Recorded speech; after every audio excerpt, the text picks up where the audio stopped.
As I told you before the break, we are having a guest here that has had a devastating story about his wife's illness, and what has happened is absolutely outrageous. And he's devastated, but he feels that he wants to talk about this before he tries to go on with his life and recover. He wants to talk about this because he wants other people that are facing a similar situation to be prepared and know what to do. So, are you there, John? John, are you there? We got you on. Yeah, hi. This is John Smith. Hi. So we wanted you to explain your story. Yeah, my wife was diagnosed with cancer in December 2007, and she was immediately scared into putting in a catheter, and told she had to have chemo first and surgery because the chemo will shrink the tumor, and she agreed to the catheter, but as we looked into it, we decided not to use chemo but to use alternative treatments, and the alternative treatments were successful, and the doctors kept saying, you're going to die, it's going to spread. It has spread. They do those imagings, and they interpret freely. They really play very loose with interpreting, like PET scans and CAT scans and all that stuff. And they keep contradicting themselves, and they keep telling you you're going to die. Time passes and you don't die, and they get mad, and we have managed to avoid, but then it was a bad luck that it was taking too much vitamin D, and she had to go to the hospital to flush out the excess calcium that comes from that, and of course, they jumped on us right away. We were profiled as hillbillies who don't believe in medicine, and they immediately said that she must be in a lot of pain for some morphine, or an equivalent of morphine that is actually worse. It's called hydromorphone. They call it dilaudid, D-I-L-A-U-D-I-D. That sounds like diluted. I mean, they're even cynical as they hurt people. And so I said no. I'm her husband, and she's she's almost in coma because of that calcium thing, overuse of vitamin D. She doesn't have pain. They said, "Well, look at this cancer." I said, "This is not cancer. This has been treated." "Oh, there is no such treatment. Has she taken chemo?" No, she didn't take chemo, but she took something better. There is no such thing. If she has taken chemo, then she must be saying, we just have to put her on this hydromorphone, this morphine-like drug, and ease her pain. And you have choices, either hospice or, nursing home. So which of it it's going to be? I said, we're going home, and we went home, but they didn't let go, and it turns out because of that port, because of that catheter she had put in, suggested by the oncologist long ago, and they wouldn't want to take it out, although she didn't take chemo. We said we wanted that port out. They said, oh, it's harmless, it can stay there. But it turns out it has caught a nasty bug at the same hospital that gave her, basically water flushing of her overdose of vitamin D, that they got her infected with E-Coli.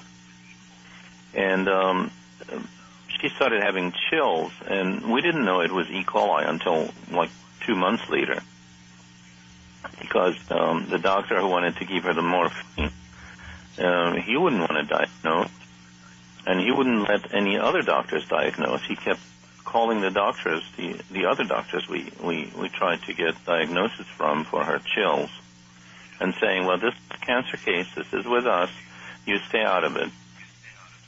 So in the end, the E-Coli was treated, but after it has really worn her out, she was very frail. And they got mad because we treated the E-Coli. So what do? And they convinced the family, or the family convinces them. I mean, this is what really got me. It's the lack of judgment of the rest of the family, their trust in doctors. This is what basically took Pat's life. They called the doctor and said she's not getting enough medical attention, and so they came and picked her up, and they took her to the hospital, and of course she started talking about the morphine. They said we can't do anything for her. So why did you take her to my home then? I was taking care of her, and she was alive and eating and walking. So they took her to my home and immediately said we can't do anything for her. They stopped her feeding, they stopped her liquids, and they started giving her morphine against her will. She said, I don't want it, and she had 2 witnesses for that. I said, I don't want it. I'm her husband, and she's out. She's in some kind of coma because of the morphine they gave her initially. I wanted to stop the morphine. They won't stop it. Although she said no, they kept giving her the morphine. Within 24 hours, her heart stopped, and she died. And that's it. I don't know who to blame, and I don't know whether I would want to do anything about it. What is comforting me is that after she died, her upset face relaxed and turned into a smile. So I believe she's in heaven, and that's my only comfort. But I really want those people punished, and I don't think they're going to get their punishment in a world that looks up to them and where everybody around you trusts doctors and refuses to take a stand. And they would call you a rebel. They would call you someone who is, not mainstream. And there is so much support for this fascist medical system that kills people. With chemo, and if you don't take the chemo, then they kill you with morphine or with fear, and that's what happened to me.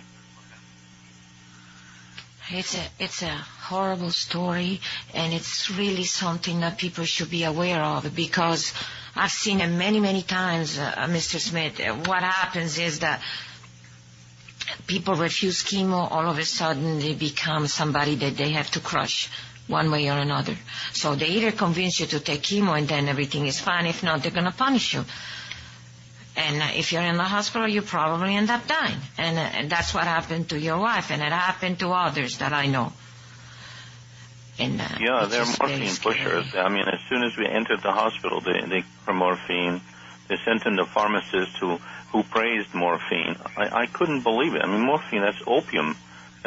We go to Afghanistan and we get all that opium, and I guess now all the doctors are pushing opium, opiates, and that kind of morphine stuff as the only painkiller. The only painkiller. They said there is no other painkiller. Can you believe it? It's just unbelievable. And also, she wasn't really in that much of a pain. No, she did not have pain. Yeah. Okay, we got another. Thanks, Mr. Smith. Next section, we're going to take calls if somebody wants to ask questions. And now we go on a commercial break. Thanks. We're back, and Mr. Smith is still here. If anybody wants to call and ask him a question, call. The number is 866-986-6397. Again, 866-986-6397. You can ask him question, whatever you might have to clarify. He is upset, and it's pretty understandable. So he was breaking up a bit, but he's willing to help, and he's willing to let people know what happened. So if they face a similar situation, they will be prepared and know what to do. Because the worst part about all of this is where you're not prepared. You don't know what you're going to face, and when it hits you, you're just not taken back. You don't know what to do. The other danger is the very skilled way of the medical to convince people. And so if they cannot get away with convincing directly the patient, when the patient is an adult, then they go after other family member.